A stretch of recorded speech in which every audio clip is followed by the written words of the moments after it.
সামনে আমি আল্লাহ তাআলার জিকির করা হয় ওয়াজিলাত কুলুবুহুম, তখন বান্দার অন্তরগুলো নরম হয়ে যায়, অন্তরগুলো প্রকম্পিত হয়ে যায়, অন্তরের মধ্যে প্রশান্তি পায়, অন্তরটা তৃপ্তি পায়, অন্তরটা মজা পায়। আমার বন্ধুগণ, ইজা যুকিরাল্লাহ, যখন বান্দার সামনে আল্লাহর জিকির করা হয়, আমার বন্ধুগণ ভালো করে কান লাগায় শুনতে হবে। এই জিকিরের অর্থ শুধু কিন্তু সুবহানাল্লাহ, আলহামদুলিল্লাহ, আল্লাহু আকবার, লা ইলাহা ইল্লাল্লাহ নয়। তাফসীরকারগণ জিকিরের যতগুলো অর্থ করেছেন, এখানে অনেক আলেম ওলামা মঞ্চে উপবিষ্ট বসে রয়েছেন। আমার বন্ধুগণ, বানানো বক্তব্য দেওয়ার কোনো সুযোগ নাই, কথা বলেন ঠিক না ঠিক? আমার বন্ধুগণ, মঞ্চে একজন মাদ্রাসার মুহাদ্দিস, মাদ্রাসার একজন প্রিন্সিপাল সাহেব, শ্রদ্ধাভাজন ওস্তাদ বসে আছেন, এখানে বানানো বক্তব্য দেওয়ার কোনো সুযোগ নাই। ইজা যুকিরাল্লাহ, যখন বান্দার সামনে আল্লাহর জিকির করা হয়, এই জিকিরের অর্থ যে মুফাসসিরগণ 5টা করেছেন, তার মধ্যে সর্বোত্তম মুফাসসিররা জিকিরের 1 নম্বর অর্থ করেছেন, এই জিকিরের অর্থ হলো আল্লাহর কোরআন, কথা বলেন ঠিক না ঠিক? আমার বন্ধুগণ, আল্লাহ রাব্বুল আলামিন তার দলিল দিয়ে সুন্দর করে জানিয়ে দেন, ইন্না নাহনু নাযালনা যিকরা ওয়া ইন্না লাহু লাহাফিজুন।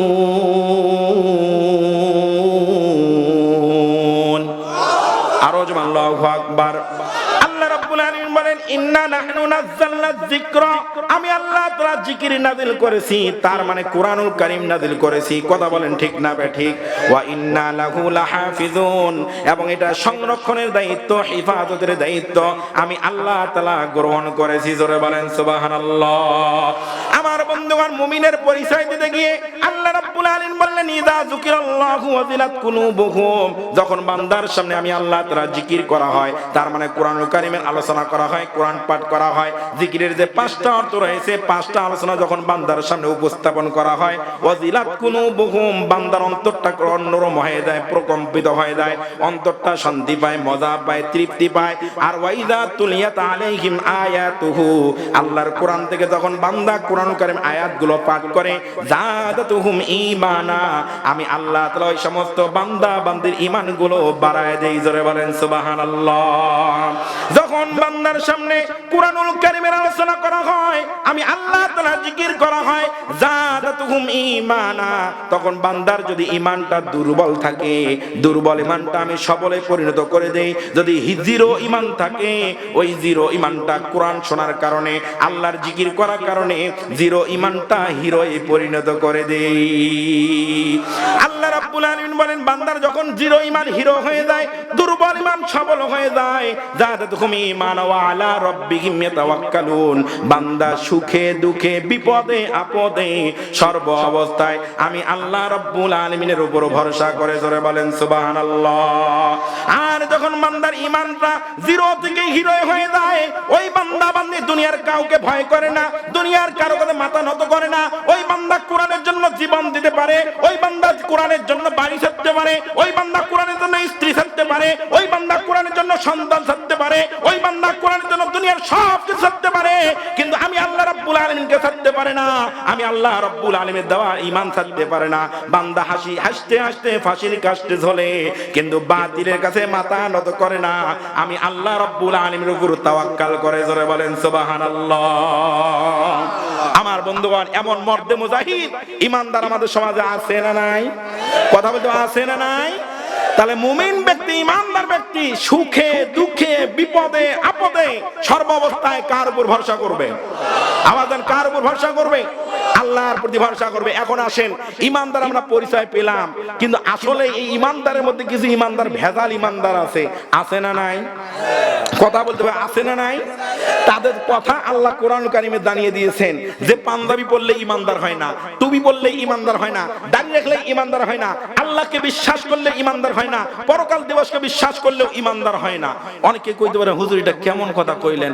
আলেম ওলামার মুখে শুনি আল্লাহকে বিশ্বাস করলে ঈমানদার, কোরআনকে বিশ্বাস করলে ঈমানদার, পরকাল দিবসকে বিশ্বাস করলে ঈমানদার। আর আজকে আপনি কোথা থেকে কোন হুজুর আইলেন আল্লাহকে বিশ্বাস করলে ঈমানদার নয়, আপনি এটা বক্তব্য দিচ্ছেন? না বাজান, এটা আমার বানানো বক্তব্য নয়, রাশিদুল ইসলাম তবকপুরি সাফার জোরে বক্তব্য নয়, আল্লাহর কোরআনের বক্তব্য। বলবো, আওয়াজে বলবো। আমার বন্ধুগণ, ভেজাল ঈমানদার কারা? একটু ভাবে বুঝতে পারবেন। আল্লাহ রাব্বুল আলামিন সূরা বাকারার 8 নম্বর আয়াতে কারিমা ফলো করেন।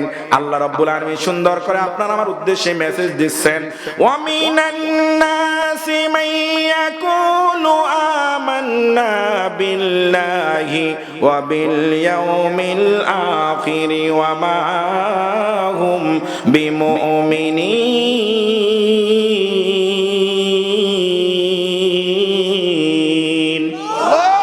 আরো জোরে আল্লাহু আকবার। আমার বন্ধুগণ, কত সুন্দর আল্লাহ রাব্বুল আলামিন তামাম দুনিয়ার মানুষদের ডাক দিয়ে বলতেছেন, ওয়া মিনান নাস, মানুষের মাঝে কিছু মানুষ আছে। কি আছে? আওয়াজ দেন, মানুষের মাঝে কি আছে? ওয়া মিনান নাস, মানুষের মাঝে কিছু মানুষ আছে, মাইয়াকুলু আমান্না বিল্লাহ, তারা তাদের জবান দিয়ে বলবে আল্লাহকে বিশ্বাস করি, আল্লাহর প্রতি ঈমান এনেছি, ওয়া বিল ইয়াউমিল আখির, এবং কিয়ামত দিবসের প্রতি ঈমান এনেছি। আমার বন্ধুগণ, আল্লাহ রাব্বুল আলামিন বলেন, ও নবী গো, তামাম দুনিয়ার মানুষদেরকে জানিয়ে দেন, মানুষের মাঝে কিছু মানুষ আছে, তারা বলবে আল্লাহকে বিশ্বাস করে, নবীকে বিশ্বাস করে, কোরআনকে বিশ্বাস করে, অবিল ইয়াউমিল আখির, কিয়ামত দিবসকে বিশ্বাস করে, আখিরাত দিবসকে বিশ্বাস করে, কিন্তু নবী গো জানিয়ে দেন, ওয়া মা হুম বিমুমিনিন, কিন্তু ওরা আসলে ঈমানদার না। কার কথা? আওয়াজ দেন, কার কথা? আমার বাজান এখন খটকা লাগছে কি লাগে নাই? তাহলে এরা কারা, এদের পরিচয়টা একটু বের করার দরকার আছে না নাই? এই ঈমানদার কারা? আল্লাহ বলতেছেন, নামাজ পড়া পরেও, আল্লাহকে বিশ্বাস করা পরেও, কোরআনকে বিশ্বাস করা পরেও, নবীকে বিশ্বাস করা পরেও, কিয়ামত দিবসকে বিশ্বাস করা পরেও কিছু মানুষ আছে মানুষের মাঝে, ওরা ঈমানদার না। আমার বন্ধুগণ, তাহলে ওরা কারা? ওদের পরিচয়টা জানার দরকার আছে না নাই? এই পরিচয়টা জানার আগে একটা যদি উদাহরণ দেই, তাহলে আপনার আমার মাঝে ক্লিয়ার হয়ে যাবে ওরা কারা। উদাহরণটা দেব। আমার কথা কি বাজান খারাপ লাগতেছে? আমার বন্ধুগণ, এটা আমার ব্যক্তিগত উদাহরণ, যদিও আমি ব্যক্তিগত কথা বলার জন্য আসি নাই, কিন্তু আপনাদেরকে বোঝানোর জন্য উদাহরণটা দিচ্ছি। বাজান, আমার বয়স যখন 8 থেকে 10 বছর, তখন মা সুন্দর করে জামা কাপড় পরিষ্কার করে দিয়ে, শরীর পরিষ্কার করে দিয়ে বলল, বাবা সন্ধ্যাবেলা আর গায়ের মধ্যে কাদা বালি, ধুলা বালি, ময়লা লাগাবি না। আচ্ছা বলেন, আপনার আমার সন্তানকে আমরা এমন করে বলি কি বলি না? আমার বন্ধু বলেন তো, ছোট্ট বাচ্চা যদি বলে ডাইন, ওরা যায়? কথা বলেন, যদি বলে ডাইন ওরা যায়? যেটা করতে নিষেধ করে ওইটাই বেশি করে। আমার বন্ধুগণ, ছোট্ট বা অবয়স 8 থেকে 10 বছর নিষেধ করলো, কিন্তু সামনে গিয়ে দেখি জমির মধ্যে পানি ছাকা দিয়া মাছ মারে। আপনাদের এদিক সিস্টেম আছে? আমার বন্ধুগণ, আমি মাছ মারতে নামলাম, বাসার থেকে চুপ করে দৌড়ে গিয়ে একটা বদনা নিয়ে আসলাম। পানি যখন ছাকা শেষ হয়ে গেছে, বাজার ওই জমির মধ্যে দেখবেন কিছু কচুরি পানা থাকে, থাকে কি থাকে না? পানি যখন শুকায় যায়, কচুরি পানা মাটির সঙ্গে লেগে যায়। এইরকম করি কচুরি পানা টান দেই, কচুরি পানার তল থেকে মাগুর মাছের বাচ্চা বের হয়ে আসে। কিসের বাচ্চা? আপনারা কি বলেন, মাগুর মাছের বাচ্চা না পোনা? পোনা। যেটাই হোক, বাচ্চা বা পোনা যেটাই বলি না কেন, মাগুর মাছের পোনা বা মাগুর মাছের বাচ্চা বের হয়ে আসে। আনন্দ চিত্তে বদনায় ভরি, আর মনের মধ্যে আনন্দ, বাপ মার পছন্দের মাছ, আমার পছন্দের মাছ, আলু দিয়া বেগুন দিয়া চটচটি করে খাওয়া যাবে। কথা বলেন ঠিক না বাঠে? আনন্দ চিত্তে বদনা ভক্তি করে মাছ মেরে নিয়ে আসলাম, বাবার সামনে দাঁড়াইছি। বাবা এত বড় বড় চোখ করে তাকাচ্ছে। তোমাকে না নিষেধ করলাম শরীরে কাদা লাগাবি না, ময়লা লাগাবি না? বললাম, বাবা রাগ হইয়েন না, আপনার পছন্দের মাছ মারি নিয়ে আসছি। কোথায় মাছ? মাছ যখন এরকম করে বদনা উপর করে ঢাললাম, মাছ দেখার পর বাবা আরো বড় বড় চোখ করছে। কিরে, পছন্দের মাছ মারি নিয়ে আসলাম, বাবা বড় বড় চোখ করে, কারণটা কি? মা কথা বুঝতে পেরে বাড়ির থেকে বের হয়ে আসে, বললো, বাবা কি হয়েছে? বললাম, মা এই যে বাবার পছন্দের মাছ মারি নিয়ে আসছি, আপনার পছন্দের মাছ মারি নিয়ে আসছি, এগুলো তাড়াতাড়ি কোটা বাছা করে রান্না করেন, তৃপ্তি সহকারে খাবো। মা মাছ দেখি কপালে হাত দিয়ে কয়, সর্ব। কত সর্ব না? আমি কই, কিরে বাবা বড় বড় চোখ করে, মা আবার বলো সর্বনাশ, কারণটা কি? মা বুঝতে পেরে বলল, বাবা তুমি ছোট্ট মানুষ, তুমি বুঝতে পারো নাই, তুমি যেটা মাগুর মাছের পোনা বা বাচ্চা মনে করে নিয়ে আসছো, আসলে বাবা এটা মাগুর মাছের পোনা নয়, বাচ্চা নয়, এটা হলো ব্যাঙের বাচ্চা। কিসের বাচ্চা? আমাদের কিসের বাচ্চা? ব্যাঙের বাচ্চা। কারণ মা বললো, বাবা তুমি ছোট্ট মানুষ, বুঝতে পারো নাই।